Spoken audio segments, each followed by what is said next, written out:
Perkenalkan, nama saya Michael Arista. Saya dari Universitas Bunda Mulia, dari Prodi DKV kelas 4 PDK 2. Pada kesempatan kali ini saya akan men-share tentang apa sih itu PSBB, terus dampaknya itu apa, terus tujuannya apa. Nah, PSBB itu apa sih? PSBB itu adalah pembatasan sosial berskala besar yang dibuat oleh Menteri Kesehatan dalam Undang-Undang Nomor 9 Tahun 2020 tentang pedoman PSBB dalam rangka penanganan COVID-19. Lalu tujuannya apa sih dengan adanya PSBB ini? Nah, tujuannya itu adalah untuk mencegah penyebaran corona dalam berskala besar. Karena dari itu, untuk menguranginya kita harus stay at home atau di rumah aja. Lalu PSBB juga memberitahu jika suatu wilayah yang penyebarannya dan peningkatannya itu sangat cepat, itu bisa dikatakan sebagai wilayah PSBB yang terkena COVID-19.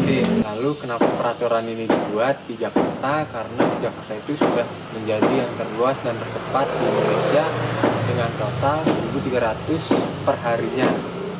Lalu dengan kasus yang sangat tinggi ini di Jakarta, Jakarta juga dilaksanakan aturan seperti keluar rumah menggunakan masker, terus kayak hidup bersih, terus olahraga walaupun di rumah. Lalu peraturan ini mulai diterapkan di Jakarta dari tanggal 7 April tahun 2020. Kegiatan apa aja sih yang dibatasi selama PSBB ini? Yang pertama itu ada pembatasan di sekolah atau di kantor. Lalu kegiatan belajar mengajar dilakukan secara online, dan juga orang kantor juga sudah menerapkan itu juga, seperti bekerja di rumah, meeting lewat video call, dan kegiatan lainnya. Lalu yang kedua ada kegiatan keagamaan. Sebagai contoh, di rumah saya itu seperti masjid itu kayak udah di lockdown. Terus tempat ibadah seperti orang Katolik seperti gereja itu juga udah menerapkan sistem lockdown juga. Kenapa? Ya balik lagi karena itu juga dari aturan pemerintah mengurangi kayak orang kumpul-kumpul lah. Lalu yang ketiga ada kegiatan di tempat umum. Sebagai contoh, kayak pertama itu kita nggak boleh kumpul-kumpul di luar, nongkrong di luar, kayak kita kumpul di jalanan atau di tempat makan itu udah nggak boleh. Misalkan ada yang ketahuan juga, itu juga pasti akan ditangkap, atau tempat makan tersebut ownernya juga pasti akan ditindak juga. Lalu seperti taman juga, kita nggak boleh kumpul-kumpul di sana. Terus kayak mall juga, itu mungkin ada mall yang masih buka tapi mungkin jam tutupnya aja yang dicepetin. Terus ada juga mall-mall gede yang udah nerapin sistem lockdown juga. Lalu seperti kegiatan sosial juga itu kayak udah nggak boleh, kayak komunitas-komunitas di Jakarta itu kan sangat banyak, itu juga udah nggak boleh kita kumpul. Bisa kumpul mungkin dari video call gitu-gitu. Lalu yang keempat ada kegiatan transportasi. Itu juga sebagai contoh kayak untuk motor itu nggak boleh boncengan. Terus kayak mobil itu juga biasanya isinya 6, sekarang dibatasi mungkin jadi 4 gitu. Terus kalau kayak angkutan umum seperti angkot, terus Jakarta itu semua udah melakukan social distancing juga. Dan untuk lebaran tahun ini diimbau juga kita tidak boleh mudik. Walaupun kita tahun ini kita nggak bisa mudik, kan kita juga bisa kayak video call gitu kan, video call bareng-bareng sama keluarga. Lalu walaupun ada beberapa yang di lockdown, ada juga yang diperbolehkan buka, seperti kayak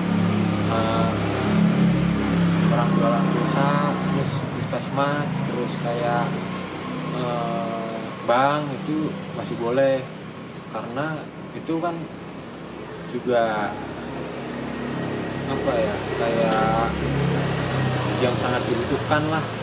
Dan juga toko alat penyedia kesehatan itu juga sangat dibutuhkan, karena belum tentu semua orang sakit karena COVID-19. Ada juga yang kena panas lah, batuk lah, pilek. Nah itu kan jauh dari kata COVID kan. Jadi kalau untuk ditutup nggak mungkin juga di Jakarta.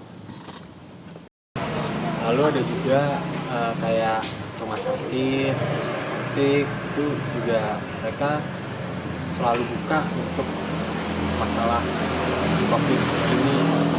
Terus dan juga kayak supermarket, minimarket itu juga masih buka, karena pasar itu juga katanya kan nggak boleh ya, kan banyak orang datang gitu. Maka dari itu supermarket juga masih diperbolehkan untuk buka, dan juga pom bensin itu juga dibuka. Maka dari itu kita sebagai masyarakat Indonesia, kita harus mensupport, juga apa ya, kayak membantulah pemerintah untuk mengurangi masalah COVID-19 ini. Dan juga caranya simpel kok, untuk membantunya dengan cara kita di rumah juga itu ya sangat membantu pemerintah dan tenaga medis yang sudah bekerja. Dan juga kita kan juga bisa kayak menikmati waktu untuk keluarga yang lebih banyak dari yang sebelumnya. Kita kayak di luar terus, kerja terus kan. Sekarang positifnya kita bisa ketemu keluarga itu kayak sangat lama lah, waktunya lama. Lalu harapan saya semoga yang sakit cepat sembuh, yang sehat itu stay safe di rumah. Terus harapan saya untuk Indonesia juga, semoga Indonesia kembali lagi seperti semula, bisa berjalan seperti semula, dan cepat hilang deh virus ini. Sekian dari video saya hari ini. Maaf kata jika ada kata-kata saya yang salah, dan juga terima kasih sudah menonton video ini sampai habis. Terus pesan saya, stay safe and stay healthy, dan jangan lupa like and comment and subscribe.